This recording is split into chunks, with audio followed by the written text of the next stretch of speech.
So move on to the step 3 for the beam design, which is to check the combination for shear and moment maximum at the web flange intersection. So step number 3, check maximum V and M combination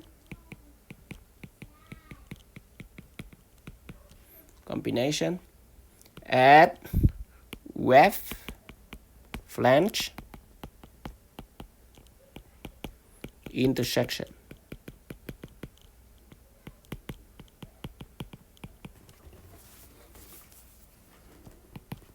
So let's look at the diagram. Which one that had the maximum combination of shear and moment? Look at the diagram.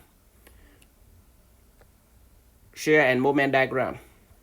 So as you can see, look at the moment. We have some critical point, which is point B. You have the shear maximum at point B is 40 kips, and then the moment is negative 60 kips foot.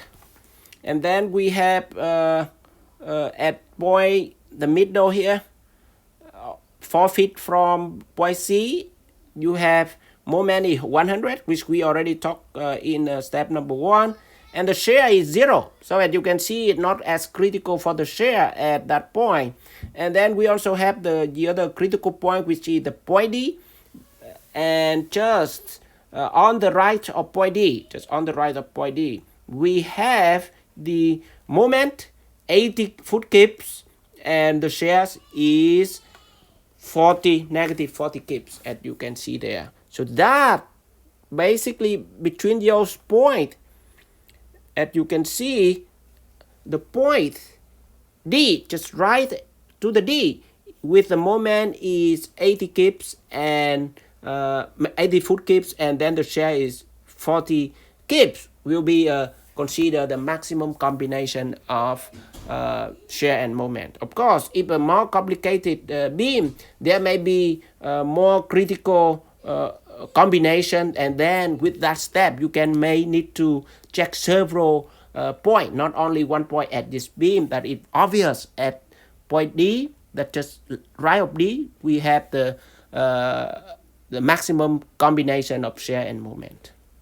So with that, we go back here for continue with step number 3. We check that. So you, as I discussed, we can see the maximum V, and we only check an M combination. You don't need to be consider positive or negative in terms of maximum here. Even if it's negative, but the absolute number is high, then it will be considered. So combo at point D, right? At point D, just to the right, and from that point D, we have V equal to negative 40 kips, and we have moment equal to 80 foot kips that you have there. And then you see at web flange intersection, and you see the we have the W beam standard shape. I just draw it here to visualize the web flange intersection. The one that we interest here, and just on intersection, so it can belong to flange or belong to the web. But as you can see, instead of the shear stress, it's more in the web. If you don't recall, go back to the worksheet we did in lesson 10, transverse shear stress. And then from that cross section, if we have along the beam, with that, we can have the bending moment at that point D equal to 80 kip foot that you have, and then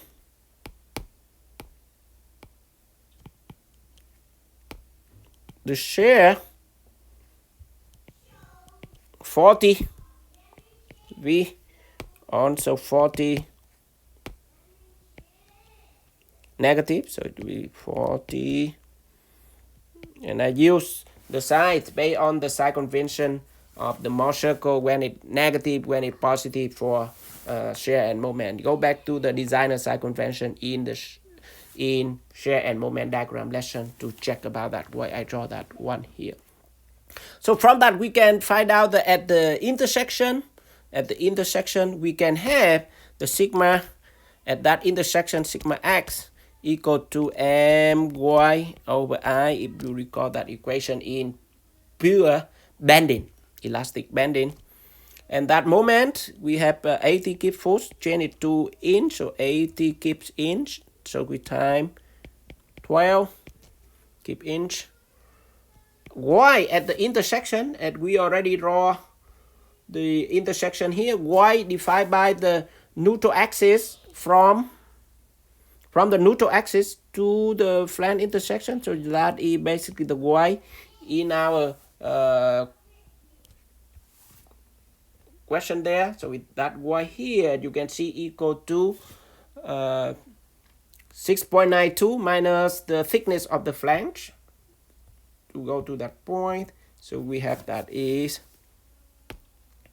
6.92 minus 0.385 over I. We already find out Ixx, so it's 291.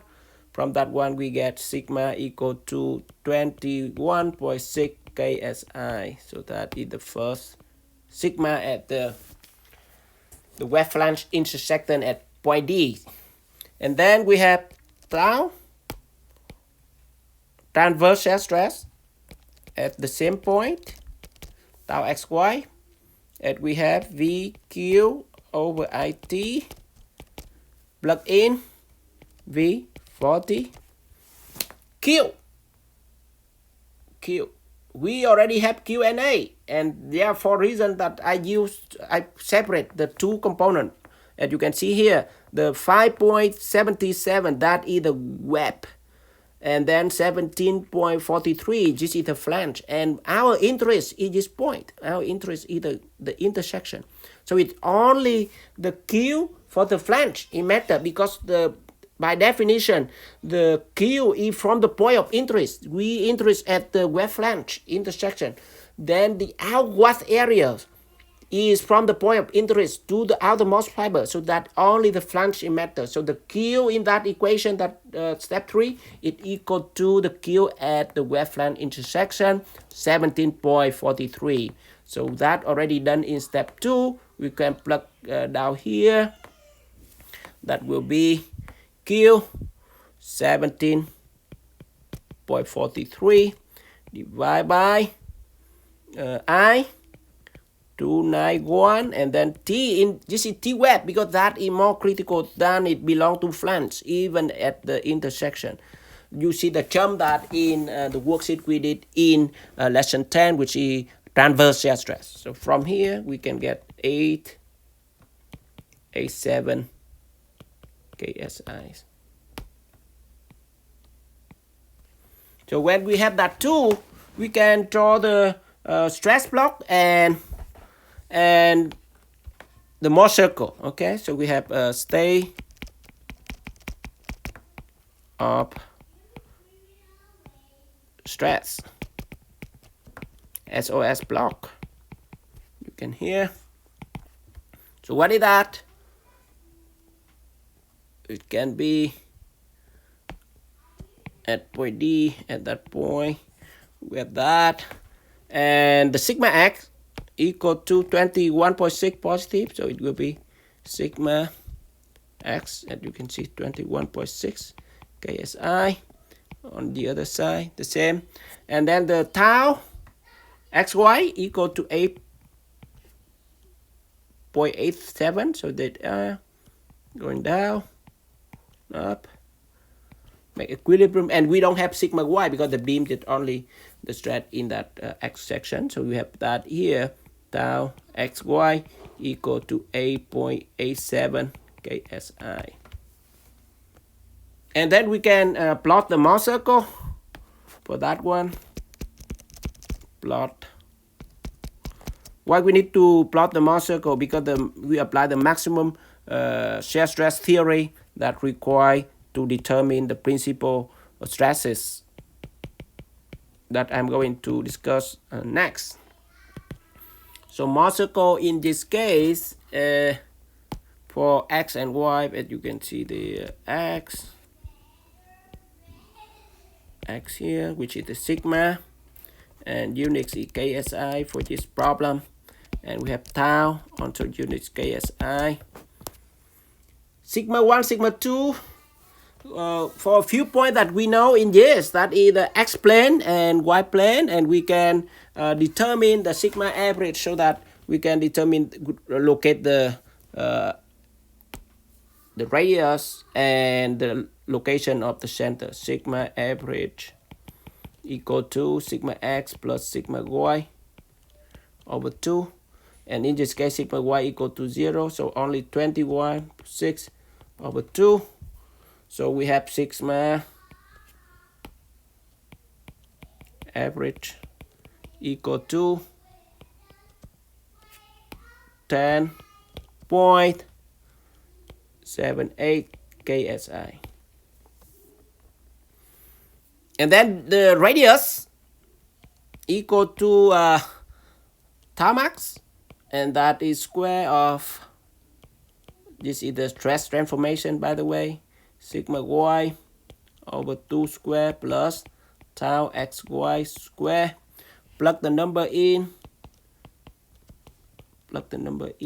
We have 21.6 minus 0 over 2 plus tau xy 8.87 square. So you have the radius equal to the tau max equal to 13.96 KSI. Okay, so from that we can draw the shear and moment, draw the Mohr circle with the sigma average is 10.1, so 10.78, so it's somewhere here. And then the radius, so that it's sigma average. And the radius is 13.96, so we can have a little bit bigger here. So we can draw, and tau max equal to 13 point here. Tau max equal to, this is also equal to tau max by the way. So from that we can have here that the 4 point that we can draw the Mohr circle. Try our best to draw a good Mohr circle here. Look good for the first half.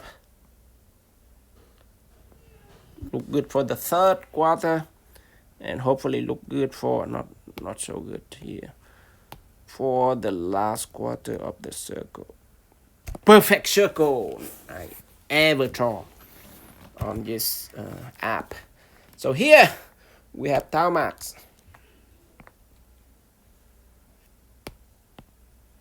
Tau max here. And we have, here is sigma 1. And here we have sigma 2, as you know. And the x plane in this case is 21.6, and tau xy for the Mohr circle in this case it will be negative 8.87, and the y plane is sigma x0, sigma y 8.87. So definitely the y plane, the point on this intersection here, that is the y plane, as you can see, and that coordinate have to be 0 because that have no sigma for the y, and then 887, that is for the y point, and then the draw a line through the circle through here. This point we have, that is the point x plane, and that is 21.6 negative, because the on the y plane there, x plane there, the shear stress tend to rotate the block counterclockwise. So Mohr circle is negatives for the side convention, 8.87 KSI. So that you have for the Mohr circle. And also we can be able to find out the sigma 1 and sigma 2. From that you can either to get it directly by measure from your Mohr circle, or you can determine by Mohr circle. Then we have sigma 1 equal to sigma average plus radius, right, from that here. And then you have sigma average equal to 10.78 plus radius 13.96, you get 24.74 KSI. And then we have sigma 2, we did the sigma average minus the radius the other side, and it equal to negative 3.18 KSI. This is a long problem to solve. So that we finish the draw the Mohr circle to determine the principal stresses for the maximum shear and moment combination at web flange intersection. But we haven't checked it yet. The next step for this step, the next is we apply the applied failure theory, and then we check for this problem, which will be the next.